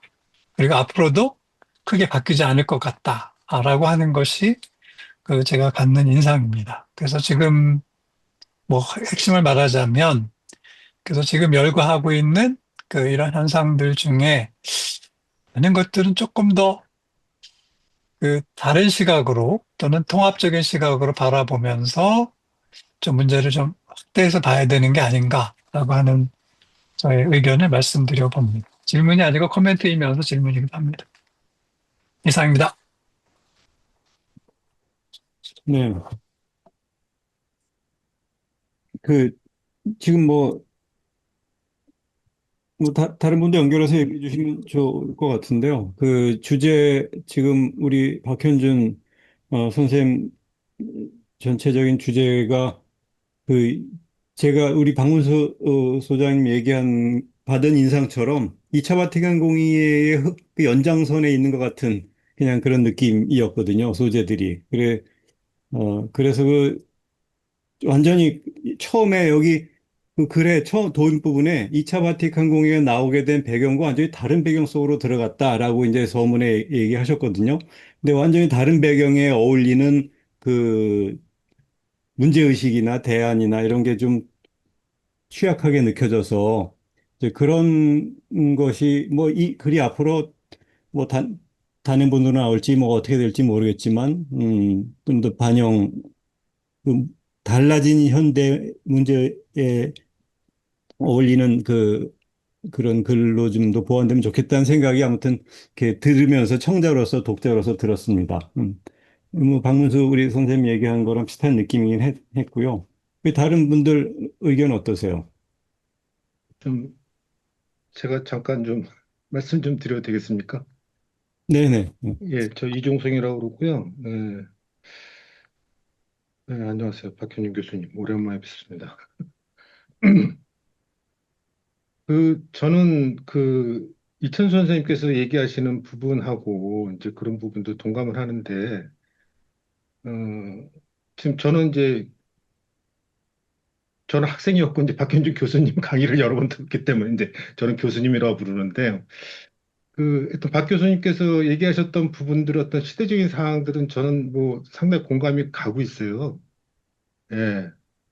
근데 이제 그런 생각이 들더라고요. 이천 선생님께서 얘기하시는 부분이 제2차 바티칸 공의회 자체가 실제로 신자들한테 교회에 확산이 되어 있느냐 하는 문제점에서 연관이 되면은 어떠한 논제를 갖고서 얘기를 하더라도 그것들을 실천적인 부분들이 실제적으로 우리 뭐 교회 내가 됐든 그러니까 그러니까 교회 바깥의 사회를 통해서 우리가 변화를 시키고자 하는 그 교회의 역할을 하는데 일단 아무리 좋은 내용들을 갖고서 얘기를 하더라도 그거 자체가 실질적으로는 전달이 안 되고 있는 상황이다 보니까 그런 맹점들을 저희 교회가 갖고 있는 것 같아요. 그러니까 중세적으로 과거의 교도권에서 얘기했던 내용들을 전달을 하면은 뭐 서구 쪽에서는 유럽에서는 모두가 다 이렇게 전파가 되고 뭔가 어떤 실천적인 모습을 보이고 있었지만은 현대에서의 어떤 교회 위상이라든지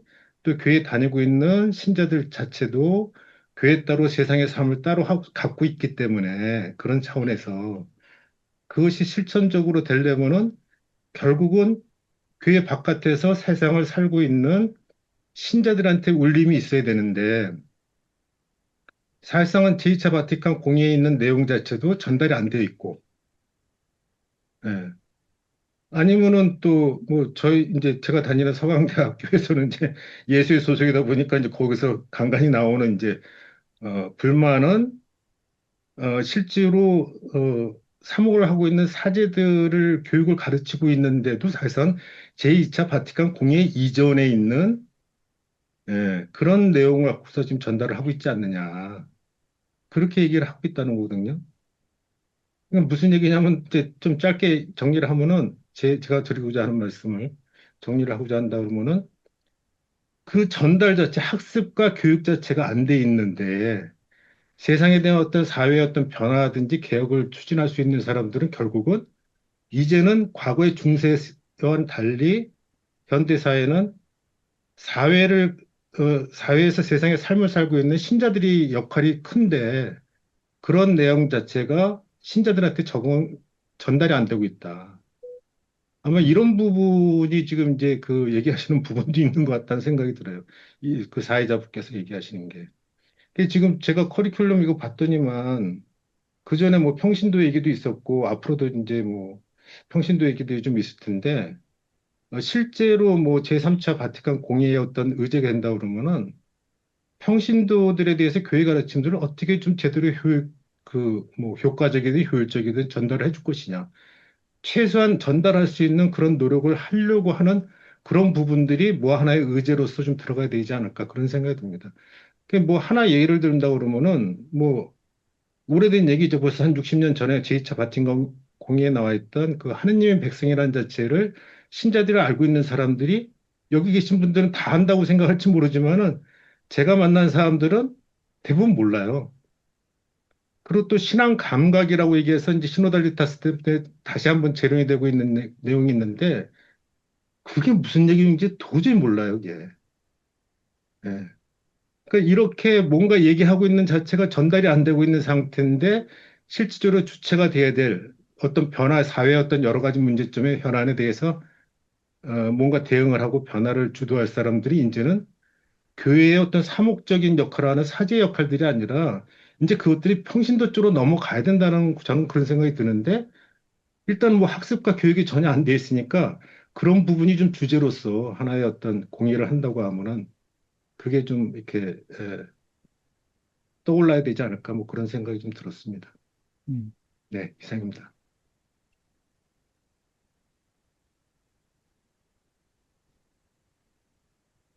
네, 박현준 선생님이 딱히 뭐 답을 하셔야 될 내용은 아니신 것 같긴 합니다. 제안이시니까. 뭐 다른 선생님들 가능하면 다 한마디씩 좀 의견을 얘기해 주시면 좋을 것 같은데요. 네, 제가 조금 말씀드릴게요. 저는 우리신화연구소에서 일하는 황교훈입니다. 박현준 선생님 발표 잘 들었습니다. 이, 여러 말씀을 해주셨는데, 2차 바티칸 공의회에서 다루었던 혹은 그 언저리에 있는 그런 주제들을 잘 정리를 해주셨다는 느낌을 받았어요. 이렇다면 그 중에서 뽑아본다면은 다원성에 대한 입장은 그러면 앞으로는 어떻게 될까? 세상은 상당히 다원화되고 다양화되고 그래서 뭐 아까 아브젝시형 무슨 호모사케 이런 것도 그런 목소리들이 이제 올라오기 때문에 그러한 개념들이 나왔는데 굳이 그런 서양 학자들의 이론을 빌어서 어, 우리 교회 특히 이제 한국 교회가 어떤 대안이나 어떤 어젠다를 만든다고 그랬을 때 글쎄요, 저 개인적으로는 3차 공회가 열릴까 뭐 이런 생각도 들지만 일단 뭐 열린다라고 한다면 그런 거에 대해 그 한국 교회가 공헌할 수 있는 거는 저희 어떤 토양에서 어, 그 낼 수 있는 그러한 사상적 토양도 굉장히 풍부하다고 생각이 되는데 굳이 그럴 필요가 물론 그것도 중요한 공부긴 합니다만 그런 생각이 좀 들었어요. 그래서 이런 그 다양화되고 다원화된 상황 속에서 그 제기됐던 것 중에서 우리가 잘 쓰는 얘기 중에 다양성 속에 일치라는 말이 있잖아요. 그 지금도 그 뭐 한국뿐만이 아니라 아시아에서도 어 Unity in Diversity. 뭐 이 얘기는 어디 가도 다 쓰는 것 같거든요. 근데 실제로는 그게 어떻게 보자면 폭력이잖아요. 그 유니티의 입장에서 거의 다이버시티를 얘기를 그냥 들러리로만 하고 있지 유니티를 얘기하기 위한 다이버시티 얘기를 하고 있는 것 같아서 과연 그런 낭만적인 그런 근대주의에 여전히 머물러 있는 그런 다양성 속의 일치라고 하는 게 지금 우리 교회의 어떤 서사를 지배하고 있다라고 한다면은 그거에 대한 대안이랄까 이런 것도 뭐 다운주의에 대한 교회의 어떤 3차 공예를 염두에 둔다면 어떤 게 가능할까? 그런 거에 대해서 좀 질문을 좀 드리고 싶고요. 또 한 가지, 이거는 생태 문제에 대해서는 별로 말씀을 안 하셨기 때문에, 아까 이찬수 선생님 그 말씀하시면서 차라리 인간 종이 말소되는 게 이게 어떻게 보자면은 그 좀 더 레디컬하고 하느님 보시기에 좋은 그런 평화가 아니겠는가. 거기에 이제 지금 저희가 좀 걸려 있다는 생각이 좀 들거든요. 뭐 인류세 얘기 나오고 그다음에 사실상 어느 종교도 해내지 못한 그런 거를 가톨릭이 한 건 아니고 특히 이제 그 프란시스코 교황님의 참미버소서가 나왔잖아요. 어느 종교도 지금에서 그걸 이렇게 체계적으로 지금의 생태 위기에 대한 거를 체계적인 관점에서 이 경제와 더불어서 통합생태론이라고 하는 것까지 제시한 거는 상당히 중요한 공헌이라고 저는 보는데, 문제는 이제 인간 중심주의가 생태 위기의 원인이라고 그랬을 때, 차이바서에서는 그걸 어떻게 보고 있냐. 이제 이런 게 문제가 이제 되는 거겠죠. 근데 거기서는 139항 같은 경우에는 인간은 자연이다. 인간은 자연의 일부다. 이렇게 얘기를 하면서 상당히 인간 자체를 자연과 동일시하고 관계론적인 그러한 사고들을 상당히 많이 제시하고 있어요. 그렇기 때문에 그 스튜어드십, 그러니까 이제 어떤 돌봄이라든가 청지기업으로서의 어떤 자연이나 생태를 돌봄에 있어서도 인간은 여전히 굉장히 중요하다. 하지만 자연의 일부다. 이렇게 이제 얘기를 하면 좋은데 저는 이거 받아들일 수 있습니다. 그러니까 예를 들어서 불교나 이런 데서도 인간이 이제 짐승과는 다르게 수승한 존재라고 하는 것들을 이제 받아들이거든요. 그런 차원에서 받아들일 수 있는 건데, 교황님은 여기에서는 또 상당 부분, 많은 부분을 할애해서 인간은 진화론에 비껴가 있다. 다시 말해서 인간은 과학의 바깥에 존재하는 것이다라고 하면서 인간 중심주의를 또 강화하는 발언들을 많이 하시거든요. 이런 것들에 대한 거를 어떻게 이해할 수 있을 것인지. 그래서 3차 공해가 나온다라고 한다면 그거를 조금 더 밀고 나가는 그런 어젠다를 제안해야 되는 게 아닌지. 이 지점에서 아까 이찬수 선생님이 그런 쪽으로 가고 있다. 그러니까 인간 그 어떤 말소라든가 인간 종의 어떤 없어짐이 이 생태 평화의 어떤 그런 걸로 가고 있다라고 말씀을 하셨는데 그게 어떤 건지 오히려 이찬 선생님한테 좀 질문을 드리고 싶고요. 그리고 아까 포스트 캐피탈리즘 그 이후의 체제에 대한 상상, 그리고 지금 그 신자유주의가 혹은 캐피탈리즘이 거의 그 한계에 다다른 게 아닌가. 이게 박문수 소장님 그렇게 말씀해 주셨는데, 글쎄 전 잘 모르겠어요. 그게 한계인지. 지금까지 나왔던 그 체제들, 어쩌면 지금의 현존하는 현실 사회주의조차도, 예를 들면 중국이라든가 뭐 베트남, 라오스, 이런 것들도 특히 이제 그 중국이나 소련이죠. 어떻게 보자면 자본주의에 대한 리스폰스에서 나온 하나의 부산물이 아니겠는가. 그러니까 그렇게 보자면은 신자유주의도 분명히 자본주의 생존 전략 속에서 나온 그런 것으로 보여지고 그렇기 때문에 자본주의가 포스트 캐피탈리즘이라고 얘기했을 때 그 이후에 대한 것이 자본주의가 아니지 않을까? 이거에 대한 거는 제가 정확하게 잘 뭐 상상이 안 가거든요. 근데 지금 뭐 프랑스니 뭐니 지금 세상 돌아보면 난리거든요. 3세기뿐만이 아니라 우리가 흔히 얘기하는 유럽이나 1세기도 정말 난리거든요. 이게 영국, 프랑스 뭐 이게 엉망이에요, 경제적으로. 지금 가지고 있는 것보다 돈을 너무너무 많이 썼기 때문에 그렇고 금융자본주의 때문에 그렇죠. 결국은. 근데 이런 것들이 정말로 캐피탈리즘의 종말인가? 그래서 새로운 어떤 그 정치 경제 체제에 대한 것들을 새로 상상할 수 있는 그런 시점에 와 있는 건가? 이건 제가 좀 잘 모르겠습니다. 그래서 어, 이 그거에 대한 것들을 조금 더 공부를 좀 더 치열하게 할 필요가 있지 않겠는가? 그리고 또 하나는 AI 시대에 그는 오히려 우리가 인간이 누구인가가 아니라 나는 어떤 데이터로 분류되는가. 저는 이거는 인간의 어떤 그 정신의 발전이라기보다는 어떤 측면에서 물질의 발전이라고 보고 거꾸로 뒷부분에 이제 그 말씀하셨던 AI 시대의 인간은 누구인가?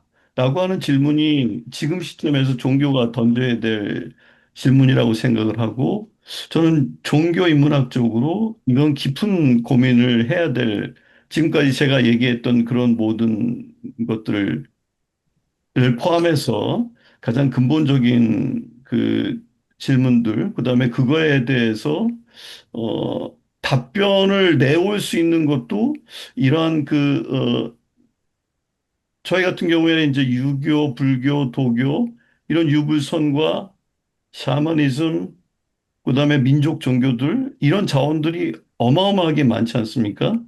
이런 데서 오히려 더 훨씬 더 그런 모색 출구에 대한 모색에서 어떤 대안들이나 적절한 그런 어젠더들을 제시할 수 있지 않을까. 네, 그런 생각을 좀 해봤습니다. 마지막으로 그 발표자 그 박현준 선생님이 단절과 연속 논쟁이 그 2차 바티칸 공의회에 있거든요. 그거는 베네딕트 16세가 라친거가 그 얘기를 한 거예요. 그래서 시비를 건 거죠. 그러니까 이를테면 요한 바오로 2세하고 그 베네딕토 16세는 그 일종의 2차 바티칸 공의회를 브레이크나 새로운 오순절로 보지 않겠다는 얘기거든요. 그러니까 그 처음부터 교회는 하나고 무오류성이 있는 거죠. 그렇기 때문에 바티칸 공의회가 요한 23세가 얘기했던 것처럼 이게 어떤 하나의 새로운 오순절이고 하나의 어떤 브레이크로서 새로운 걸 도약하기 위한 어떤 그런 것이 아니라고 보는 거고 그렇기 때문에 그 비오 14에도 용서하고 뭐죠? 어디죠? 어, 얼마 전에 그 한국에서도 오피스도 열고 그랬던 크리스토바. 예, 어쨌든 이런 보수적인 그런 단체들도 합법화시키면서 어, 그렇게 했던 게 바로 그 근데 이제 그런 거를 프란시스코 교황님이 이제 바로 잡으셨죠. 자의교서를 내서 그 라틴어 미사를 굉장히 절제시키고 한계를 주고 그다음에 전에 2차 바티칸 공의회 때 했던 그 과정에서 있었던 논쟁이어서 이거는 단절과 연속과 관련해서는 그 입장이 프란시스코 교황님과 이 전임 교황들이 상당히 다르다. 그 내용이었다. 이런 보충만 말씀을 드립니다. 너무 길게 해서 얘기해서 죄송합니다. 이상입니다. 그, 저기, 방수님한테 좀 물어보고 싶은 게 있는데, 아까 그 얘기를 들으면서, 어쨌든 그 사회과학계 안에서는 그 포스트 자본주의에 대한 논의들이 있습니까? 어때요? 없습니다. 제가 볼 때 어, 지금 이 그 자본주의의 최첨단에 있는 나라가 지금 보호무역주의로 가고 있다라고 하는 게 뭘 상징하는가. 결국 이제 금융 자본주의가 이제 한계에 이른 것 아닌가. 결국 실물이 없는 그 사상 누각이잖아요. 근데 그것이 지금 더 지탱할 수 없는 상태에 이제 온 것이 아닌가라고 보는 거고. 그래서 과연 이제 포스트 아까 그 캐피탈리즘 벗어날 수 있느냐? 저는 뭐 인간이 가지고 있는 욕망을 기준으로 하면 자본주의는 극복할 수, 자본주의를 포기하기는 어려울 거라고 믿어요. 그런데 이제 그것이 어떤 자본주의일 것인가라고 하는 측면에서 한번 보자는 의미였고, 그리고 지금 현상을 설명하려면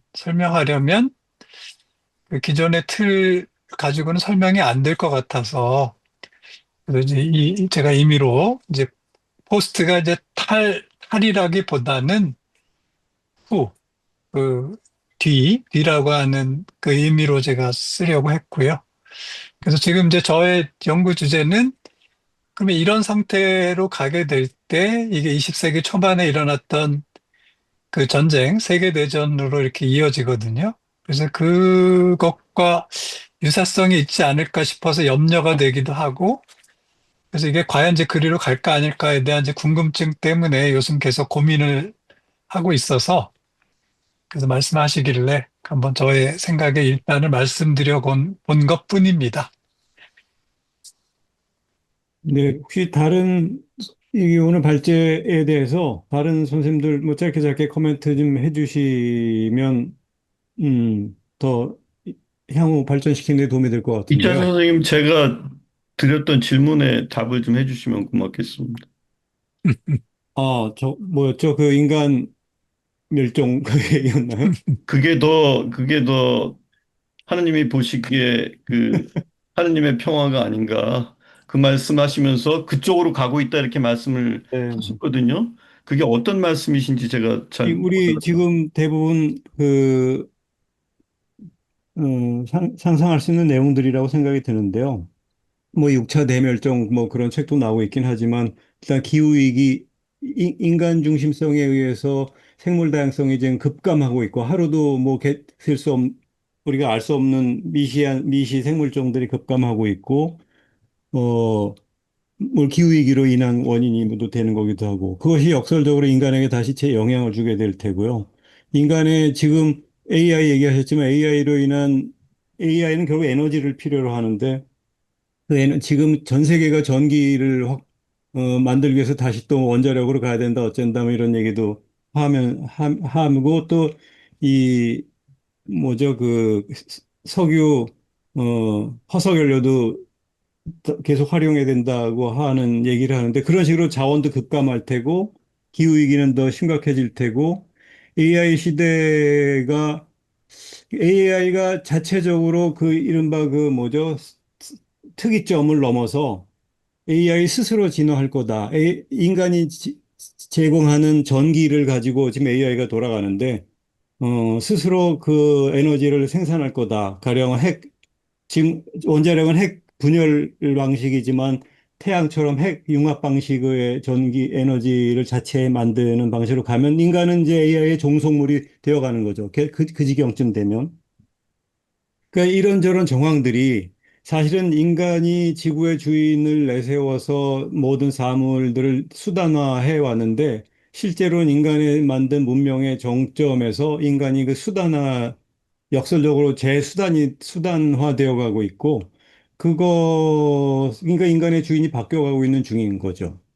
그러니까 예를 들면 그러니까 양적으로는 확장하고 있지만 질적으로는 인간이 그 인간의 문명에 의해서 되어가고 있고 AI에서 특히 AI에 의해서 더 종속되어 가고 있는 그런 중이고 아까 AI 인터넷으로 인해서 양극화가 아니라 삼극화 아까 저 박문수 소장님 얘기하셨지만 인간 내 그 격차가 사실 더 크게 벌어지고 옛날에 그 계급 사회보다도 더 큰 계급처럼 벌어지고 있는 것이 분명히 인간이 긍정적으로 갈 수 있는 상황이 사인들이 아니죠.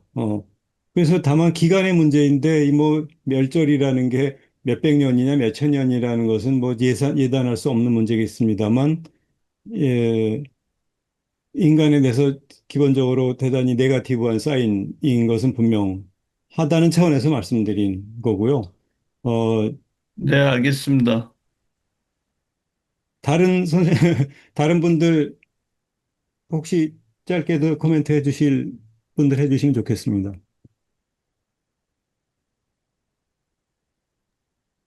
네. 저 조금 뭐 이렇게 의견을 드리면 사실 뭐 3차 공의회가 열릴까 말까는 사실 지금 이제 시노달리타스가 그게 사실은 3차 공의회나 마찬가지라고 생각하거든요. 이게 예전처럼 그냥 바티칸에 다 모여가지고서 회의하는 체제가 아니라 이제 각 지역 안에서 그런 이제 그 현 시대의 그런 문제들을 논의하라고 하는 게 사실 이제 시노달리타스인데 지금 이제 그 우리나라의 상황만 보더라도 뭐 수달다스 하면서 사람들이 그런 논의를 하지도 않거니와 교회 자체도 이 논의에서 가장 중심이 되는 게 현대 사회의 문제가 아니라 그냥 교회 운영의 문제에만 계속 매몰이 돼가지고 사실 우리 뭐 한국 사회가 어떻게 돌아가고 사람들이 뭘 고민하는 거에 대한 의제를 사실은 나누지 못하고 있거든요. 근데 지금 이제 현대 사회에 대한 그런 이제 고민들을 나누는 것들이 사회계리로 나오는 것들이 대부분이 교황님의 문헌을 그냥 소개하는 차원인 거예요. 그러니까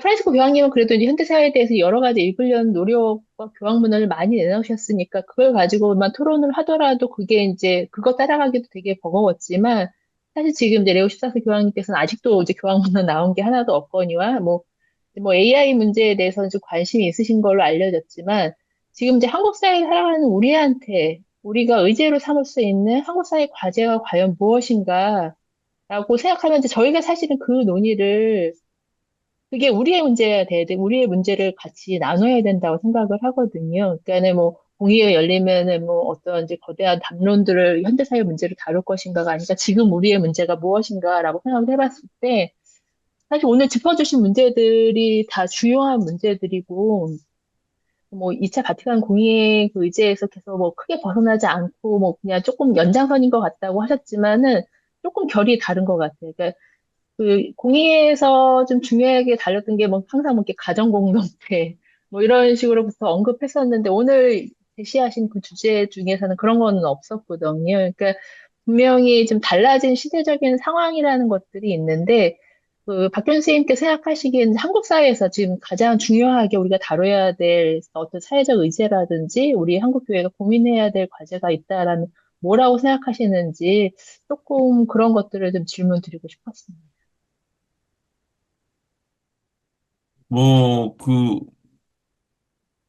뭐, 지금 그래서 쭉 나열했던 그런 의제들도 한국 사회 굉장히 다 중요한 의제들인 것 같고, 이제 그 중에서 지금 시급하게 좀 중요한 문제로 보는 거는 그 혐오 문제인 것 같아요. 제가 보기에는. 그러니까 이게 지금, 이게 제가 보기에, 제가 이제 피부적으로 느낀 거는 그 혐오 문제, 그게 뭐 예컨대 이제 뭐 남혐, 여혐으로 시작이 이제 된 건데, 어디죠? 강남역 살인사건 때문에 이제 뭐 그게 아주 폭발적으로 늘어나는 계기가 된, 그게 몇 년대, 98년, 아니, 18년이었나? 기억이 잘 안 나는데, 근데 이제 문제는 뭐냐면, 이 혐오라고 하는 게 어떤 그런 어떤 논리적인 어떤 근거를 가지고 혐오하는 게 아니거든요. 혐오라는 게. 그래도 너무 무섭거든요. 그러니까 굉장히 선험적인 성격이 있어요. 혐오라는 게. 그래서 뭐, 한국사의 혐오 정동이라고 이제 묘사를 하는데 그 혐오 정동이라고 하는 것이 이러한 이성적이고 합리적이고 논리적인 어떤 숙고에 대한 결과로 나오는 게 아니라 이게 상당히 무의식적이면서도 그러니까 그건 정동이라고 하는 걸 좀 설명하기 좀 어려운데 근데 이게 지금 이 오늘날에 와서는 뭐 정치적인 문제까지도 이게 굉장히 지금 이게 확산되어 있잖아요. 특히 뭐 이찍이다 그래갖고 뭐 20대 남자들이 가진 정치의식이나 뭐 이런 것들이 그러니까 우리 세대 입장으로서는 상상할 수 없는 그런 문제의식을 가지고 있거든요. 근데 그런 것들이 이게 아주 구체적인 이 세세한 생활 세계 안에 아주 뿌리 깊게 들어와 있기 때문에 이게 이제 사회를 통합하고 이게 건전한 사회로 나가는 게 굉장히 큰 문제가 될 것 같아요. 제가 보기에는 앞으로. 굉장히 큰 문제가 될 것 같고, 네. 그래서 그게 우선 그래서 제가 보기에는 그리고 특히 그런 부분들, 그게 이제 어떻게 보면 상당히 치유와 관련된 문제이기도 하거든요. 그 혐오라는 것이. 그래서 그런 것들이 어떻게 보면은 이제 교회가 진짜 중요하게 다뤄야 되고, 진짜 어떻게 보면 노력을 경주해야 될 부분이기도 한데, 근데 사실은 한국 교회는 그런 데 별로 관심이 없는 것 같아요. 응? 관심이 없고, 그러니까 이제 심지어 이제 청년들이 교회 안 나오는 거에 대해서도 별다른 어떤 조치가 없잖아요. 그런 게 가장 큰 문제가 아닐까. 제가 보기엔 시노달리타스 그런 거는 뭐 별 문제가, 그거는 제가 보기에는 이거 좀 심한 말일 수 있겠습니다는 뭐, 그거는 아무리 얘기해봐야 아까 이찬 선생님 얘기하는 것처럼 뭘 교회가 망하지 않고서는 그거는 절대 바뀌지 않을 거라고 보기 때문에 그런 거는 제가 보기에는 더 부차적인 거라고. 그래서 그거를 만약에 한다면 한국교회에서 뭐 예전처럼 뭐그 수목회의라든가 또는 뭐 교구부로 신호도를 한다든가 그러면 그런 거 굉장히 중요한 의제로 다뤄야 될 부분이 아닌가. 그게 굉장히 이게 그 아주 우리 문 앞에 있는 우리 아주 저기 앞에 발 앞에 있는 바로 큰 문제이기 때문에 하여간 저는 그렇게 그게 중요한 거라고 생각해요. 음. 예.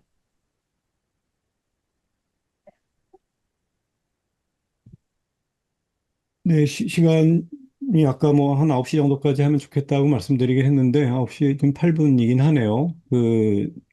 발전적 논의를 위해서 혹시 한 분 정도 더 코멘트나 있으시면 해주시면 어떨까 싶습니다. 혹시 제가 말해도 괜찮을까요? 네, 네, 자기소개도 좀 간단히 해주십시오. 제가 잘 모르겠어서. 응. 아, 네. 저는 류상현 에디트슈타인이라고 하고요. 세례명이 에디트슈타인입니다. 어, 저는 아까 잠깐 언급하셨던 20대 남자고요. 20대 남자 청년으로서 이제 가톨릭 교회에 대해서 드는 생각들에 대해서 잠깐 말씀을 드리고 싶어서 마이크를 켰는데, 일단은 개인적으로는 저와 의견이 다른 이제 저희 세대, 뭐 남자가 됐건 여자가 됐건 저희 세대 청년들과 어떻게 살아가야 할지 자체도 고민인데, 그 고민이 카톨릭 교회에 대해서 생각을 한다면 더 커지는 것 같아요. 교회라는 제도에 대한 이해 자체도 이제 저희 세대에서 부족하거니와 이해를 하고자 하는 의지가 있는 것 같지도 않고, 그 제도에 대한 이해 자체는 교회 자체에 대한 것도 있지만은 기성세대 전체에 대해서 이해를 별로 하고 싶어 하지 않는 의지가 없는 것들이 포함이 되어 있는 것 같은데, 어, 저희 세대한테 그냥 다가오라, 그러니까 와라 라고 하면은 안 올 거라고 저는 생각을 하는데, 근데 그러면은 너 오지 말아라 라고 할 수 있는 주체가 교회가 아니라고 생각하거든요. 교회는 먼저 다가갈 수밖에 없고, 다가가야 하고, 그 다음에 교회가 가지고 있는 진리와 가치와 복음을 전파하는 게 교회의 사명이기 때문에 결국에는 다가갈 수밖에 없는데, 어떻게 하면은 그들한테 다가갈 것인가에 대한 고민이 되게 많이 필요하다고 생각해요. 그것은 사실 뭐 특별한 방법이 떠오르는 건 아닌데, 무엇보다 그 세대 사람들의 이야기를 듣는 게 필연적이라고 생각을 하고, 이런저런 노력들이 가톨릭 교회 안에서 이루어지고 있음을 알기도 하지만, 사실 저희 세대랑 이야기를 해보면은 가톨릭 교회는 이미 망했거든요. 가톨릭 교회는 이미 망했어요. 앞으로 망할 것이 아니라 저희 세대랑 같이 있어 보면은 가톨릭 교회는 존재하지 않아요. 그렇기 때문에 조금 더 약간 제가 느낄 때는 되게 더 절박하게 느껴지는 것 같아요. 저희 세대에서는 단 사람도 없고 찾는 것도 힘들고 하기 때문에. 그래서 어, 뭐 누가 됐건 어떤 의견을 가진 사람이든 간에 다음 세대인 사람들의 이야기들을 들으려고 노력하는 것이 제도적이든 아니면은 개인적이든 다양한 측면에서 이루어져야 할 것 같다. 이루어지면 좋을 것 같다보다는 이루어져야 할 당위성이 현재 한국과 세계 카톨릭 교회에 대해서는 충분히 존재하는 것 같다라고 생각을 합니다. 감사합니다. 음. 지금 얼굴을 안 보여주셔서 그런데 아무튼 그 교회가 우리 유상현 게디트 슈타인님께 다가오기를 바라시는 거예요? 아니면은 그 이제 다가오길 바랄 가능성도 없을 정도로 교회는 망했다는 선언이랄까? 이게 더 크신 건가요? 그럼 좀 구체적으로 아, 궁금하네요. 네. 저는 사실 카톨릭 교회에 들어와 있을 만큼 들어와 있다고 생각하기 때문에 음, 저 개인적으로는 뭐 카톨릭 교회가 더 다가오거나 뭐 이런 걸 딱히 바라지는 않는데, 저는 제가 신앙생활을 하면서 제가 느끼는 좋은 점들과 제가 음, 느끼는 어쨌든 생각하고 있는 깨닫고 있는 가치들이 저희 세대에 공유가 되었으면 하는 마음인 거죠. 근데 그 마음은 제가 말을 한다고 해서 물론 말을 할 수 있는 부분은 말을 하고 있지만, 제도적으로 교회 제도와 그 세대를 품으려는 노력을 더 절박하게 할 필요가 있지 않나 음. 싶습니다. 이것에 대해서 박현준 선생님 뭐 의견 있으세요? 없습니다. 죄송한데 아무튼 제가 한 근데 말씀 드려도 되겠어요? 네, 제가 예, 이제 슬슬 마무리 친, 짧게 예, 부탁드립니다. 짧게 말씀드리겠습니다. 이게 이제 저희들 기성세대 평신도의 문제라고 저는 지금 생각하고 있거든요. 그러니까 20대의 어떤 지금 문제점들은 이해를 잘 하고 있는데, 기성세대들이 사실상 물려줬던 어떤 그런 터전이라든지, 지금 기성세대들이 갖고 있는 생각들을 지금 20대가 지금 고민을 똑같이 우리가 20대, 30대 했었던 그 고민을 하고 있었다는 거죠. 그럼 우리가 신앙이라는 걸 살아갖고서 삶과 신앙이라는 게 연결된다는 거를 기성세대가 이해했다고 하면은 그걸 전해주면 되거든요. 저는 그렇게 생각해요. 근데 음, 삶과 신앙을 기성세대조차도 이걸 연결을 시키지 못하고 있는 것 같아요. 충분히 자기의 어떤 그 삶에 대한 성찰이 안 이루어졌기 때문에 결국은 기성세대가 그냥 이해하고 20대들한테 무조건적으로 들어와서 이 안에서 뭔가를 찾길 바라는 게 아니라 내가 뭔가를 찾은 것들을 전달해 줄 수 있는 그런 역할들을 해줘야 되는데 지금 교회 안에서는 평신도가 해야 될 일이 너무 많음에도 불구하고 그것도 못하고 있다. 뭐 그런 생각이 듭니다. 음. 네, 근데, 네, 뭐, 마무리해야 될 것 같습니다. 근데 사실 뭐, 교회 말이 교회지, 교회라는 건 결국 구성원들이 사람인데, 뭐, 자본주의도 그렇고, 지금 뭐, 과학기술도 그렇고, AI, 뭐, 이런 것들이 너무 이 신자유주의, 경쟁에 각한 신자유주의적, 뭐, 이런 경쟁사회 이런 것들이 너무 빨리 변하니까 누구든 거기에 적응하기 급급하잖아요. 뭐 사람들이 급급하니 교회는 또 당연한, 교회가 사람인데 결국 당연한 거 아니겠어요? 그러니까 적응하고 자기 생존이 급급하다 보니 딴 사람한테 마음 쓸 겨를이 다들 없는 것 같아요. 뭐 교회가 원칙적으로야 뭐 신자들에게 다가가고 이 소외된이들과 함께하고 해야 된다지만 교회도 생존에 급급한 상황이 아닌가 하는 그런 생각이 듭니다. 그러니 이 근본 한계에 부딪힌 거라는 생각이 들어요. 뭐 가톨릭만이 아니라 개신교, 뭐 불교, 적어도 제도화된 종교가 한결같이 보여주는 공통점이라는 생각이 듭니다. 그래서 정말 런 점에서 교회의 위기이죠. 그래서 기존의 방식대로 될까? 그런 의구심이 그래서 더 강하게 들기도 하는데, 네, 아무튼 뭐, 시간 제법 지났습니다. 이거 다음 달에, 이게 제가 발표로 돼 있는데 저도 고민이네요. 어떻게, 네, 아무튼 그냥 생각거리 나누는 정도는 그래도 준비해야 될 텐데요. 맞춰도 되겠습니까?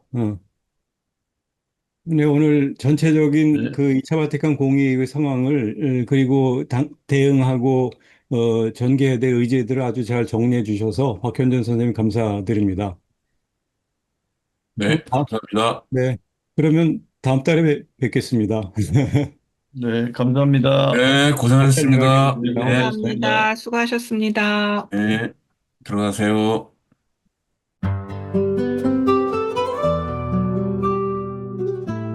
가톨릭 평론은 복음적 시선으로 세상과 교회를 섬세하게 관찰하고 분석하고 대안을 고민하는 매체입니다. 가톨릭 평론은 교회가 세상 속에서 세상과 다르게 존재함으로써 해방을 선포하는 구원의 성사가 되도록 신앙인들이 함께 성찰하고 대화하는 도구가 되고자 합니다. 성숙한 신앙으로 안내하는 가톨릭 평론의 정기 구독자가 되어주시기를 청합니다. 이 책을 꼭 읽어야 할 분들에게 보내는 선물 구독이나 기증도 환영합니다.